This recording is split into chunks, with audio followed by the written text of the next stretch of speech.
अस्सलाम वालेकुम। इस वीडियो में हम बात करने वाले हैं अपॉर्चुनिटी कार्ड की, जो अभी रिसेंटली जून 2024 में जर्मनी में इंट्रोड्यूस हुआ है। So please stay tuned and let's get started.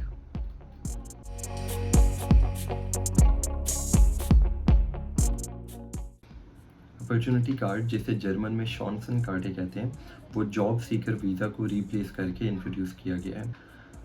Opportunity card का मकसद ये है कि वो लोग जिनके पास यूनिवर्सिटी डिग्री या फिर डिप्लोमा है, वो जर्मनी आके जो है वो जॉब सर्च कर सकें, और इसकी बेस पे आपको 1 साल का वीज़ा मिल जाता है, जिसको लेके आप जर्मनी आ सकते हैं। और यहाँ पे आने के बाद जो है वो, अगर जैसे ही आपको जॉब मिल जाती है, तो आपका वो जॉब सर्च वीज़ा या अपॉर्चुनिटी कार्ड वो फिर आपके वर्क परमिट में कन्वर्ट हो जाता है।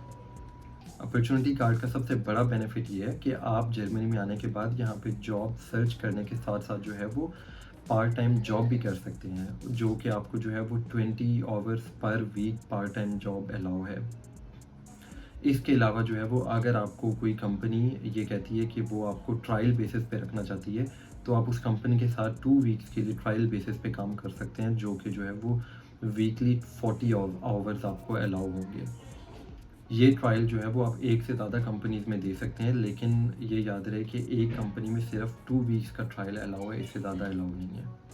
अपॉर्चुनिटी कार्ड से जो है वो जर्मनी में जॉब सर्च के लिए एंट्री का प्रोसेस सिंप्लीफाई होता है, क्योंकि अगर किसी की जो है वो एक रिक्वायरमेंट थोड़ी कम हो रही है, तो दूसरी रिक्वायरमेंट जो है वो उसको बूस्ट कर सकती है।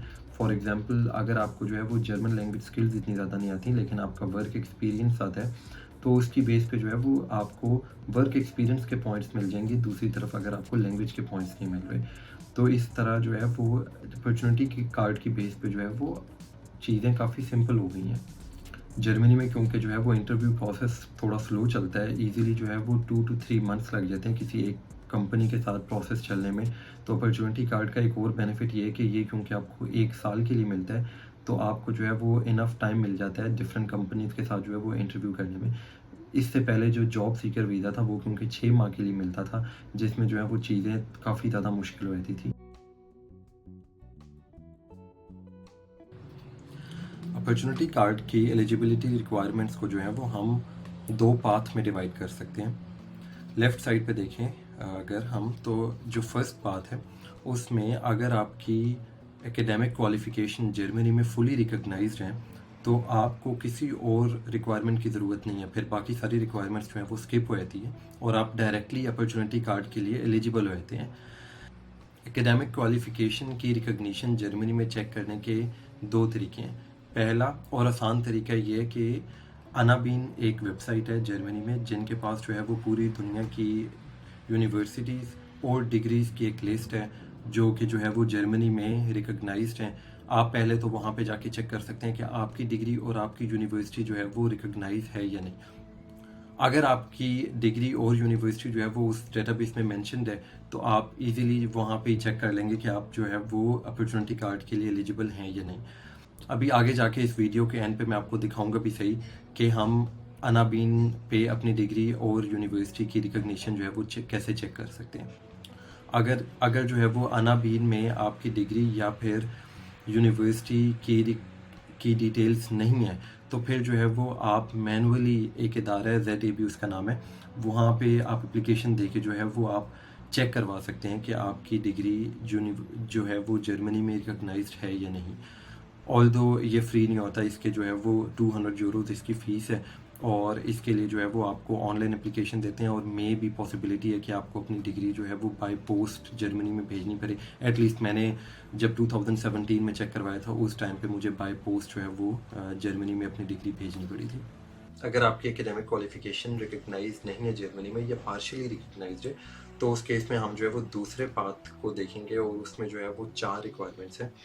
पहली रिक्वायरमेंट ये है कि आपने मिनिमम 2 इयर्स की एकेडमिक क्वालिफिकेशन या वोकेशनल ट्रेनिंग अपनी कंट्री में कंप्लीट की होनी चाहिए, और जो आपकी एकेडमिक क्वालिफिकेशन है वो अपनी कंट्री में जो है वो अप्रूव भी होनी चाहिए। दूसरी जो है वो लैंग्वेज की रिक्वायरमेंट है, और उसमें आपकी जो लैंग्वेज है वो मिनिमम जर्मन A1 या फिर इंग्लिश जो है वो B2 होनी चाहिए। इंग्लिश B2 जो है वो, अगर हम उसको आइल्स की इक्विवेलेंसी में देखें, तो वो आइल्स के 6 बैंड्स के इक्वल होती है। थर्ड रिक्वायरमेंट ये है कि आपके पास इनफ फाइनेंशियल रिसोर्सेज होने चाहिए अपना स्टे जो है वो जर्मनी में प्रूव करने के लिए। और वो फाइनेंशियल रिसोर्सेज जो हैं वो आप अगेन 3 डिफरेंट तरीक़ों से दिखा सकते हैं, वो मैं आपको थोड़ी देर बाद अभी दिखाता हूँ। फोर्थ रिक्वायरमेंट ये है कि आपके मिनिमम जो है वो 6 पॉइंट्स बन रहे होने चाहिए, और ये पॉइंट्स कैलकुलेट होते हैं आपकी डिग्री पे, ये एक्सपीरियंस पे, एज पे और डिफरेंट चीज़ों पे, जिसको हम थोड़ी देर बाद अभी देखेंगे कि आप कैसे कैलकुलेट कर सकते हैं। तो अगर आपकी जो है वो ये 4 रिक्वायरमेंट्स पूरी हो जाती हैं तो आप एलिजिबल हो जाते हैं अपॉर्चुनिटी कार्ड को अप्लाई करने के लिए।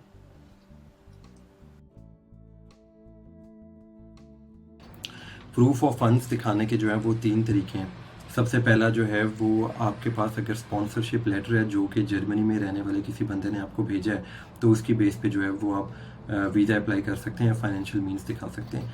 स्पॉन्सरशिप लेटर कैसे बनवाते हैं या उसकी क्या रिक्वायरमेंट्स हैं, अगर आपको उस बारे में और डिटेल्स चाहिए तो आप मुझे नीचे कमेंट्स में मैसेज करें, मैं इस पर फिर जो है वो अलहदा वीडियो बनाऊँगा। दूसरा तरीका जो है वो ये है कि आपको जो है वो पार्ट टाइम जॉब मिल जाए जर्मनी में। अगेन ये मुश्किल है काफ़ी, क्योंकि पाकिस्तान से पार्ट टाइम जॉब लेना जो है वो मुश्किल काम है, और मुश्किल इसलिए भी है कि पार्ट टाइम जॉब्स जो हैं वो अक्सर उनकी रिक्वायरमेंट्स तो एटलीस्ट थोड़ी बहुत जर्मन लैंग्वेज होती है, तो without any German language skills और पाकिस्तान में बैठे बैठे जो है वो पार्ट टाइम जॉब मुश्किल है। लेकिन जस्ट इन केस अगर जो है वो आपको मिल जाती है तो उस केस में जो है वो आपको फिर ब्लॉक अकाउंट बनवाने की ज़रूरत नहीं पड़ती। और लास्ट जो तरीका है वो ब्लॉक अकाउंट है, जो कि आई थिंक मोस्टली लोगों पे अप्लाई होगा, जिसमें जो है वो आप जर्मनी में जो है वो अपना एक ब्लॉक अकाउंट बनवाते हैं, और उसमें जो है वो आप 12,324 यूरो रखवा देंगे, जो कि ब्लॉक हो जाएंगे। और जब आप जर्मनी आ जाते हैं तो फिर आप मंथली जो है वो 1027 यूरो उस अकाउंट से निकलवा सकते हैं। ये जो ब्लॉक अकाउंट के पैसे हैं ये अभी जून 2024 के रूल्स के मुताबिक हैं। तो आप जब भी ये वीडियो देख रहे हैं आप जो है वो एम्बेसी की वेबसाइट के ऊपर जाके देख सकते हैं कि उस टाइम के मुताबिक जो है वो क्या रिक्वायरमेंट्स हैं ब्लॉक अकाउंट की। ये लिंक जो है वो मैं वीडियो की नीचे डिस्क्रिप्शन में डाल दूंगा, ताकि आप खुद जो है वो चेक कर सकते हो बाद में कि ब्लॉक अकाउंट की इस टाइम पे रिक्वायरमेंट्स क्या हैं। अब हम देखते हैं कि हम पॉइंट्स कैसे कैलकुलेट कर सकते हैं, और इस काम पॉइंट्स को भी जो है वो मैंने 2 कैटेगरीज में डिवाइड किया। पहली कैटेगरी जो है वो एजुकेशन, वर्क और लैंग्वेज स्किल्स की बेस पे है, और सेकंड कैटेगरी जो है वो एडिशनल पॉइंट्स है, उसको हम बाद में देखेंगे।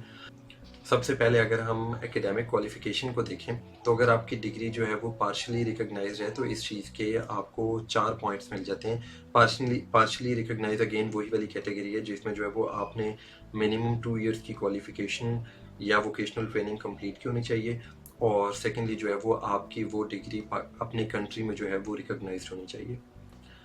अगर आपका जो है वो अपनी फील्ड में एक्सपीरियंस 5+ ईयर्स का है और वो एक्सपीरियंस जो है वो पिछले 7 साल के अंदर होना चाहिए, तो इस चीज़ की बेस पे जो है वो आपको 3 पॉइंट्स मिलते हैं। अगर आपका एक्सपीरियंस जो है वो 5 साल से कम है लेकिन 2 साल से ज़्यादा है, और वो 2 साल जो है वो आखिरी पिछले 5 साल में होना चाहिए, तो इस चीज़ की बेस पे जो है वो आपको 2 पॉइंट्स मिलेंगे। और अगर आपकी जो है वो क्वालिफिकेशन किसी ऐसे प्रोफेशन में है जिसकी जर्मनी में शॉर्टेज है, जिसको इन सेकंड वर्ड्स जो है वो बॉटलनेक प्रोफेशंस कहते हैं, तो उसकी बेस पे जो है वो आपको 1 एक्स्ट्रा पॉइंट मिलता है। अगेन जो है वो मैं इस वीडियो की डिस्क्रिप्शन में नीचे बॉटलनेक प्रोफेशंस की जो है वो लिस्ट ऐड कर दूंगा, तो आप वहाँ पे देख सकते हैं कि आपकी क्वालिफिकेशन बॉटलनेक प्रोफेशंस में है, आती है या नहीं आती। अब हम अगर लैंग्वेज स्किल्स की बात करें तो अगर आपकी जो जर्मन लैंग्वेज है वो B2 लेवल या इससे ऊपर है तो आपको जो है वो 3 पॉइंट्स मिलते हैं इसकी बेस पे। अगर आपको जो है वो जर्मन लैंग्वेज B1 आपका लेवल है तो आपको 2 पॉइंट्स मिलेंगे, और अगर आपका लेवल जो है वो A2 है इसकी बेस पे जो है वो आपको 1 पॉइंट मिलेगा। और अगर आपकी जो जर्मन लेवल है वो A1 है उसकी बेस पे आपको अनफॉर्चुनेटली कोई पॉइंट नहीं मिलता, वो मिनिमम रिक्वायरमेंट है अपॉर्चुनिटी कार्ड को अप्लाई करने के लिए, तो उसकी बेस पे जो है वो आपको पॉइंट्स नहीं मिल रहे। अगर आपको जर्मन लैंग्वेज नहीं आती लेकिन ऑन दी अदर हैंड आपका जो है वो इंग्लिश का लेवल C1 है, तो उसकी बेस पे भी जो है वो आपको 1 पॉइंट मिल जाएगा। C1 की अगर हम बात करें तो वो आइल्ट्स की इक्विवेलेंसी में जो है वो ऑलमोस्ट 7.5 बैंड्स के इक्वल है। और इससे पहले हम ऑलरेडी देख चुके हैं कि इंग्लिश लेवल B2 जो है वो मिनिमम रिक्वायर्ड है अप्लाई करने के लिए, उसके अनफॉर्चुनेटली अगेन यहाँ पे जो है वो कोई पॉइंट नहीं है, लेकिन अगर आपका लेवल C1 या इंग्लिश का उससे ऊपर है तो आपको जो है वो 1 पॉइंट मिल जाता है। दूसरी जो कैटेगरी है वो एडिशनल पॉइंट्स की है, जिसमें जो है वो सबसे पहले अगर आपकी एज जो है वो 35 से कम है तो उसकी बेस पे जो है वो आपको 2 पॉइंट्स मिल जाते हैं। अगर आपकी एज जो है वो 35 और 40 के दरमियान में है तो फिर आपको जो है वो 1 पॉइंट मिलेगा। अनफॉर्चुनेटली 40 ईयर्स के बाद जो है वो आपको इस कैटेगरी में कोई पॉइंट नहीं मिलेगा। अगर आप जो है वो जर्मनी में पहले जो है वो कम से कम 6 माह का अरसा गुजार चुके हैं तो उसकी बेस पे भी जो है वो आपको 1 पॉइंट मिल जाएगा, लेकिन ये जो है वो 6 मंथ्स लास्ट 5 ईयर्स के अंदर जो है वो होने चाहिए। तो मोस्ट प्रॉब्ली अगर आप जो है वो विजिट वीज़े के अलावा किसी भी और वीज़े पे पिछले 5 साल में जर्मनी में रहे हैं तो उसकी बेस पे जो है वो आपको 1 पॉइंट मिल जाएगा। लास्ट एक एक्स्ट्रा पॉइंट मिलेगा अगर आपके स्पाउस हस्बैंड या जो वाइफ हैं वो भी एलिजिबल हैं अपॉर्चुनिटी कार्ड पे के लिए, तो फिर जो है वो दोनों हस्बैंड और वाइफ को एक एक पॉइंट्स मिल जाएगा।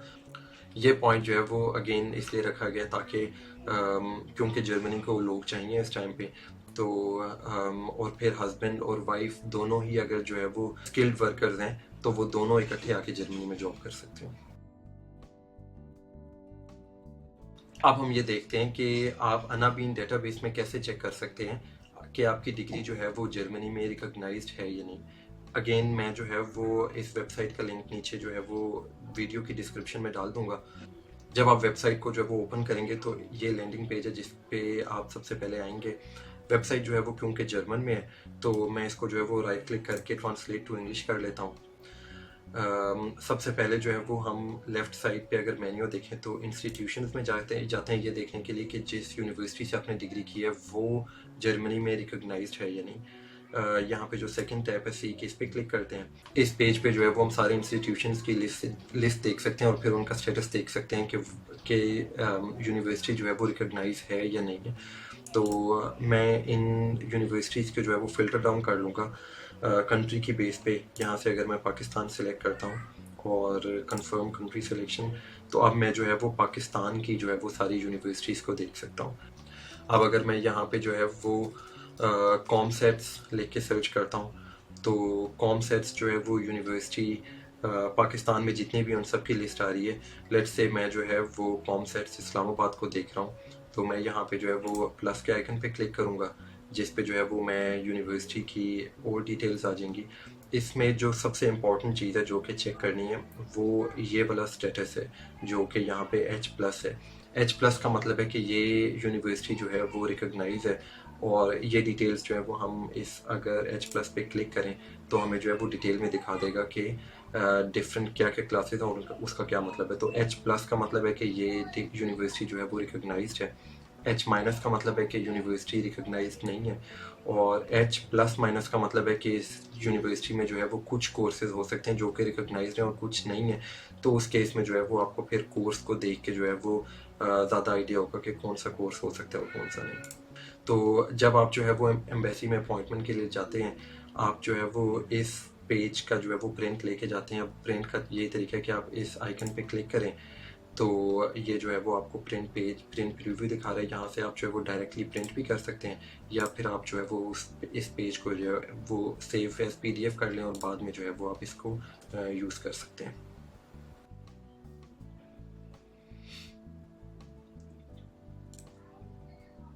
अब यूनिवर्सिटी हमने देख लिया, हम सेकेंडली डिग्री देखते हैं कि डिग्री जो है वो कोई भी डिग्री को कैसे चेक कर सकते हैं कि वो रिकॉग्नाइज है कि नहीं। तो इसमें जो सबसे पहला मेन्यू में लिंक है वो यूनिवर्सिटी डिग्रीज़ का है और इसमें सर्च फॉर डिग्रीज़ वाले टैब पे आते हैं। इस पेज पे जो है वो अगेन सारे डिग्रीज़ की या प्रोग्राम्स की लिस्ट है और उनकी इन्फॉर्मेशन है कि वो रिकॉग्नाइज है या नहीं। तो आप देख सकते हैं कि मेरे फ़िल्टर में ऑलरेडी पाकिस्तान सिलेक्टेड है। अगर आप जो है वो पेज फर्स्ट टाइम ओपन कर रहे हैं तो आप यहाँ से पाकिस्तान सेलेक्ट कर लें ताकि जो है वो नीचे डिग्रीज जो है फ़िल्टर डाउन हो जाए और यहाँ से आप जो है वो प्रोग्राम्स भी फ़िल्टर डाउन कर सकते हैं। फॉर एग्ज़ाम्पल मैंने कंप्यूटर साइंस सेलेक्ट करना है तो मैं देख रहा हूँ यहाँ पे 2 कंप्यूटर साइंस है। उसकी वजह ये है कि मैंने क्योंकि जर्मन से इंग्लिश में ट्रांसलेट किया हुआ है तो वो 2 डिफरेंट ट्रांसलेशंस को जो है वो सेम करके दिखा रहा है। मैं अगर जो है वो ओरिजिनल ट्रांसलेशन पे जाऊँ तो एक का नाम था कंप्यूटर साइंस, दूसरी का नाम था कंप्यूटर साइंसेस। तो मैं जो है वो फर्स्ट वाला सिलेक्ट करता हूँ कंप्यूटर साइंस। इसमें अगेन अब सारे कंप्यूटर साइंस के प्रोग्राम्स आ गए हैं जो कि पाकिस्तान में अवेलेबल है और मैं जो है वो अगर ये वाला चूज़ करता हूँ, for example bachelors of science in computer science, जब मैं डिटेल्स देख रहा हूँ bachelor of science in computer science की, तो यहाँ पे दो चीज़ें हैं जो कि इम्पोर्टेंट हैं चेक करने के लिए।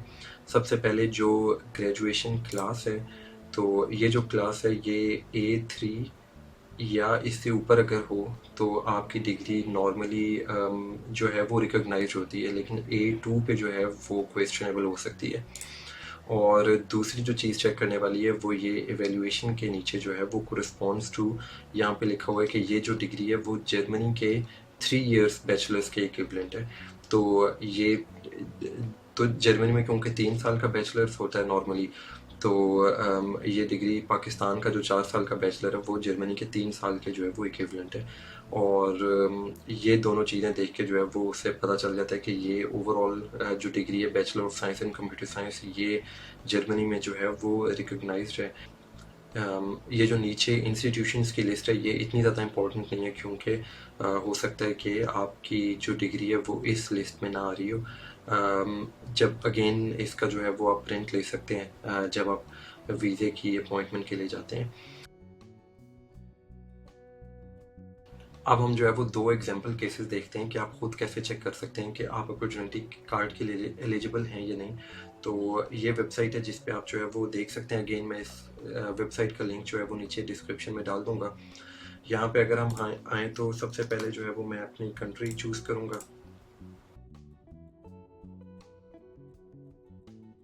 लेट्स से मेरे पास जो है वो एक डिग्री है जो कि जर्मनी में रिकॉग्नाइज्ड भी है, जो कि हमारा, अगर हम पीछे जो हमने पाथ देखे थे, जो फर्स्ट पाथ बनता है जिसमें मेरी डिग्री जो है वो रिकॉग्नाइज्ड है जर्मनी में। तो मैं यूनिवर्सिटी डिग्री चेक करता हूँ, सिलेक्ट करता हूँ पहले ऑप्शन में, और दूसरे में मैं जो है वो ये चूज़ कर रहा हूँ कि मेरी डिग्री जो है वो फुली रिकॉग्नाइज्ड है जर्मनी में। जैसे ही मैं ये करूँगा तो वो मुझे बता देगा कि मैं जो है वो अपॉर्चुनिटी कार्ड के लिए एलिजिबल हूँ। अब हम जो है वो सेकंड एग्जांपल देखते हैं जिसमें हम वो पाथ फॉलो करेंगे कि अगर जो है वो मेरी डिग्री जो है वो रिकॉग्नाइज्ड नहीं है जर्मनी में। तो लेट्स से मैं यहाँ पे चूज़ करता हूँ कि मेरे पास डिग्री है, लेकिन इस बार जो है वो मैं यहाँ पे चूज़ करूँगा ऑप्शन कि मेरी डिग्री जो है वो जर्मनी में पार्शियली रिकॉग्नाइज्ड है। तो इस चीज़ के जो है वो मुझे 4 पॉइंट्स मिल जाएंगे। नेक्स्ट ऑप्शंस में जो है वो मैं चूज़ कर रहा हूँ कि मुझे जर्मन लैंग्वेज नहीं आती, लेकिन मेरा जो है वो इंग्लिश में लेवल जो है वो B2 है। तो ये चूज़ करके हम नेक्स्ट ऑप्शन पे जाते हैं। नेक्स्ट स्टेप में वो मुझसे पूछ रहा है कि मेरी जो है वो जर्मन लैंग्वेज स्किल्स क्या हैं। तो यहाँ पे मैं चूज़ कर रहा हूँ कि मुझे जर्मन लैंग्वेज बिल्कुल भी नहीं आती या मैं उसका कोई एविडेंस नहीं दे सकता। तो इससे नेक्स्ट स्टेप में जो है वो मुझसे पूछ रहा है इंग्लिश लैंग्वेज के स्किल्स। अगेन जिस तरह मैंने आपको बताया था कि अगर जो है वो आपका इंग्लिश लेवल C1 के इक्विवेलेंट है तो 1 पॉइंट मिलता है, लेकिन यहाँ पे भी मैं जो है वो चूज़ करता हूँ कि मेरे जो इंग्लिश लेवल है वो B1 या B2 के इक्विवेलेंट है, तो उसकी बेस पे जो है वो मुझे कोई पॉइंट नहीं मिलेगा। इस स्टेप में जो है वो मेरे से एज का पूछ रहा है, तो लेट्स से मैं यहाँ पे चूज़ करता हूँ कि मेरी जो एज है वो 35 से 39 के दरमियान में है, तो इस चीज़ का मुझे 1 पॉइंट मिल जाएगा। नेक्स्ट स्टेप में जो है वो मुझसे पूछ रहा है कि मेरा अपने रेलिवेंट डिग्री में वर्क एक्सपीरियंस है या नहीं है। यहाँ पे मैं जो है वो यस सेलेक्ट करता हूँ। नेक्स्ट स्टेप में जो है वो मुझसे पूछ रहा है कि मेरा एक्सपीरियंस जो है वो कितने साल का है। तो यहाँ पे जो है वो मैं लेट्स से 2 इयर्स चूज़ करता हूँ, 2 years experience in the last 5 years. और मैं जब नेक्स्ट करूँगा तो अगेन जो है वो मुझे बता देगा कि मैं अपॉर्चुनिटी कार्ड के लिए जो है वो एलिजिबल हूँ। और ये इन्फॉर्मेशन जो है वो मैं डाउनलोड कर सकता हूँ, और डाउनलोड करके जो है वो मुझे एक PDF फॉर्म में एक पेज मिल जाएगा जिस पे जो है जो मैं अपने साथ जो है वो जब मैं वीज़ा अप्लाई करने जाऊँगा तो अपने साथ लेके जा सकते हैं। इस पेज पे जो है वो जो पिछले आप ऑप्शंस आपने चूज़ किए थे वो सारे जो है वो आ रहे हैं। होपफुली आपको मेरी ये वीडियो पसंद आई होगी। प्लीज़ लाइक एंड सब्सक्राइब, और अगर आपको जो है वो किसी और टॉपिक के बारे में इन्फॉर्मेशन चाहिए तो नीचे कमेंट्स में ज़रूर बताएं।